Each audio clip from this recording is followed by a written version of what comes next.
अभी जब चूड़ियाँ बेच मतलब सोने के लिए रख रही थी, उस वक़्त आप क्या सोच रहे थे? बहुत बार हुआ, एक बार नहीं, कितना बार। लेकिन मैंने कभी हौसला नहीं हारा। मैंने कहा कि अंतिम क्षण तक लड़ते रहेंगे। तो हर एक साल मैं यूपीएससी देता रहा, पॉजिटिव रिजल्ट आता रहा। मैंने बहुत सारे बैंक के भी निकाले, पंजाब नेशनल बैंक की मैनेजमेंट ट्रेनिंग का निकाला, कैनरा बैंक का पीओ निकाला, ओरिएंटल बैंक का निकाला, और भी बहुत सारे बैंक का मैंने पीओ निकाला। लेकिन तब तक मैं मेरा इनकम टैक्स में टैक्स असिस्टेंट के पोस्ट पे 2011 सीरियल के थ्रू हो चुका था, मैंने ज्वाइन किया था। तो ईएमआई भी चुकाना होता है। ये जो जिस मकान में आज बैठे हैं, ये मकान भी तभी बैंक ऑफ बड़ौदा से लोन लेकर के बनाया गया था, जिस पे भी लोन चल रहा था। और पापा की उतनी इनकम नहीं थी कि ये लोन भी चुका सकें और मेरी जो पढ़ाई की जो ईएमआई है वो भी चुका सकें। अपने पिताजी और माँ का नाम लेना चाहूँगा,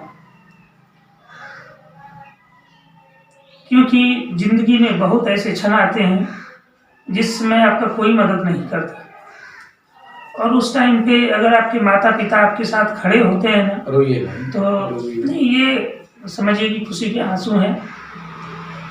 कभी कभी ऐसे दिन देखने के लिए वर्षों इंतजार करना पड़ता है। नमस्कार, मैं सुनील भारती। इस वक्त मैं भागलपुर नीलकंठ नगर में हूँ, जहाँ पर इन्होंने एक हमारे भाई साहब हमारे साथ बैठे हुए हैं, जिनका नाम है बालकृष्ण भारद्वाज जी, जिन्होंने अभी बीपीएससी कंप्लीट किया है और इसका मेंस और इंटरव्यू सारा चीज़ क्लियर हो गया और इनका रिजल्ट क्लियर हो गया है। रेवेन्यू ऑफिसर में इनका सेलेक्ट हुआ है, और ये भागलपुर वासियों के लिए बहुत गर्व की बात है कि हमारे भागलपुर नीलकंठ में ऐसे होनहार विद्यार्थी है जो बीपीएससी कंप्लीट करके आज उस मुकाम पे पहुंच चुके हैं। इन्होंने 4 बार यूपीएससी भी एग्ज़ाम दिया है, 2 बार इंटरव्यू तक पहुंचे हैं, लेकिन किसी कारणवश इनका सिलेक्शन नहीं हो पाया। सबसे पहले आपका भारतीय न्यूज़ में स्वागत है। नमस्कार, और भारतीय न्यूज़ वालों को का आभार। भारद्वाज जी, सबसे पहले आप ये बताइए कि आज आप उस मुकाम पे पहुंचे हैं जहां पर जाने के लिए लोगों को काफ़ी मेहनत करनी होती है, काफ़ी मशक्क़त करना पड़ता है, और इस मुकाम पे आप पहुंच के कैसा लग रहा है आपको? देखिए, कुछ समय पहले अगर मुझसे ये सवाल पूछा जाता तो शायद मैं कहता कि मैं बहुत ही खुश हूँ। लेकिन आज मैं इस मुकाम पर पहुँचने के बाद ये कह सकता हूँ कि मुझे ऐसा लग रहा है कि मेरे कंधों पर एक नया जिम्मेदारी आने के लिए तैयार है, और जिसका मैं सकुशल निर्वहन कर सकूँ, यही मैं हमेशा जो है कहना चाहूँ। आप जिम्मेदारी निभाने के लिए तैयार हैं, लेकिन इससे पहले आपके सपने और आपकी जो उड़ान है वो काफ़ी काबिल तारीफ़ है, क्योंकि आप 4 बार यूपीएससी क्रैक कर चुके हैं और 2 बार इंटरव्यू तक पहुंच चुके हैं। तो कहीं ना कहीं आपके दिलो दिमाग पे या आपके दिल में एक कहीं कसक तो होगी कि शायद मैं यूपीएससी निकाल लेता तो वो मेरे लिए बेटर होता। ऐसा कहीं आपको लगता है अभी भी? देखिए, मुझे पहले बिल्कुल ऐसा लगता था कि अगर कुछ मार्क्स और होता तो मैं कहीं और होता, लेकिन मैं ये जानता हूँ कि अगर मैं पहले भी कहीं सेलेक्ट होता तो मैं जनता की ही सेवा करता, पब्लिक का ही सेवा करता। और आज मुझे जो मिला है, यहाँ पर भी मुझे वही मौका मिला है कि मैं पब्लिक का सेवा कर सकूँ।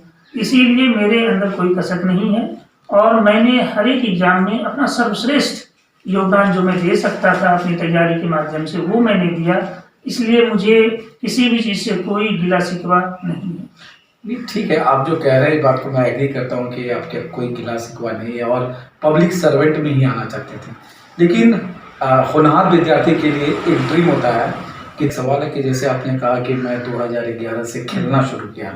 जहाँ तक मुझे नॉलेज है कि आप बचपन में पढ़ाई के मामले में कहीं न कहीं ढीला होते हैं, खेलने में और बदमाशी में काफ़ी रुचि रखते थे, क्योंकि विक्रम जिला में आपकी पढ़ाई हुई और वहाँ से फिर आपने शुरुआत किया। तो खेलने का मतलब है कि ये आपके जहन में कैसे आया कि मुझे यूपीएससी, लोग उतना जो नहीं सोचते, ये जहन में कैसे आया और कैसे इससे खेलना शुरू किया आपने? जब मैं इंटर में पढ़ रहा था 2003-2004 ईस्वी टीएलबी कॉलेज भागलपुर में, तो उस टाइम पे मैंने एनडीए के विषय में सुना, NDA national defence academy exam के विषय में, जो यूपीएससी ही कंडक्ट करती है। तो मैंने वो एग्ज़ाम 2004 में 2 बार क्रैक किया, और 2005 में भी मैंने उस एग्ज़ाम को 2 बार क्रैक किया। तो मुझे ऐसा लगा कि ये जो यूपीएससी एग्ज़ाम कंडक्ट करती है, इससे मैं क्वालिफाई कर सकता हूँ। ये उसी वक्त आपको एहसास हो गया उसी था? वक्त एहसास हो गया था। और जब मेरा फाइनल एनडीए एसएसबी में सिलेक्शन नहीं हुआ तो मैंने सोचा तब तो यूपीएससी करना है। वो दिमाग में वो फिर राउंड चलता रहा? हाँ, फिर वो चलता रहा। और उसके बाद टीएनबी कॉलेज से मैंने फिजिक्स में ग्रेजुएशन किया। और उसके बाद क्या हुआ कि एक एग्ज़ाम लगभग क्लियर हो चुका था और उसका टाइपिंग टेस्ट होना था दिल्ली में। तो मैं जब टाइपिंग सेंटर पर पहुंचा तो सभी लोग टाइपिंग के विषय में बातें कर रहे थे और मैं बिपिन चंद्रा की किताब को पढ़ रहा था, सोच रहा था कि मैं यूपीएससी सोचूंगा। तो उस टाइम पे यूपीएससी में 2 ऑप्शनल पेपर हुआ करता था। तो मैंने कहा कि एक बार भर के देखते हैं क्या होगा। तैयारी मेरी कुछ नहीं थी। 2011 कितने घंटे आप पढ़ाई करते थे? देखिए, मैंने अपनी पढ़ाई को घंटों में कभी नहीं बांधा। जितना देर पढ़ सकते हैं पढ़ेंगे और पढ़ते रहे। जब सोने का मन हुआ सो गए। लेकिन कहते हैं कि यूपीएससी में कम से कम आपको 18 घंटा 20 घंटा बिना लोगों के अनुसार पता है। जी, मेरा ऐसा कभी कोई कुछ भी नहीं रहा। जितना देर पढ़ने का मन होता था पढ़ते थे, नहीं पढ़ने का मन हुआ सो गए या कुछ और काम कर लेते थे। तो घंटों में मैंने कभी नहीं बांधा पढ़ाई। चलिए, आपको जो होना था सो हो गया। ये रेवेन्यू आप ऑफिसर में ज्वाइन करने वाले हैं, तो ये आप किस तरीके से, कहते हैं कि आपके हाथ में अगर पावर आ जाता है तो आप सिस्टम से, कोई भी हो, मैं पर्सनली आपको नहीं कह रहा हूँ कि आप सिस्टम से, लोग सिस्टम से खेलते हैं। तो क्या आने वाले दिनों में, बिहार भी वैसे भी कहते हैं कि बड़े बड़े अफसर जो होते हैं वो सारा लोग खेलते हैं और खेलने की बात आप पहले से ही कर रहे हैं, तो क्या आने वाले दिनों में अभी सिस्टम से खेलेंगे? क्या जहाँ आम जनता को जो है वो उनको सही न्याय मिलेगा? देखिए, सिस्टम से खेलने का एक फ्रेज है, लेकिन उसका मूल उद्देश्य ही मायने रखता है। कोई भी सिस्टम, संस्था बनाया जाता है लोगों की भलाई के लिए, और जब तक उसका उद्देश्य जनता की भलाई, पब्लिक की सर्विस है, तब तक वो सब कुछ अच्छा होता है।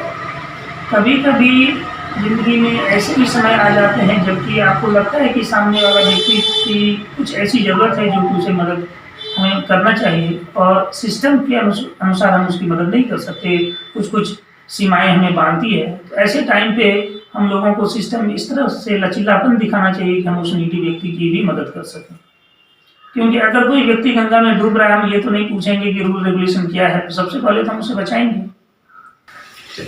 भगवान ने इस ड्रीम को, आपके जो सपना था उसने सुना, और ये थे हमारे साथ बालकृष्ण भारद्वाज जी, जिन्होंने बहुत तकलीफ के बाद भी अपना लक्ष्य, अपना धैर्य, जो इनका एक एम बनाया था, और उस मुकाम पे इन्होंने अपनी मंजिल पा चुकी है।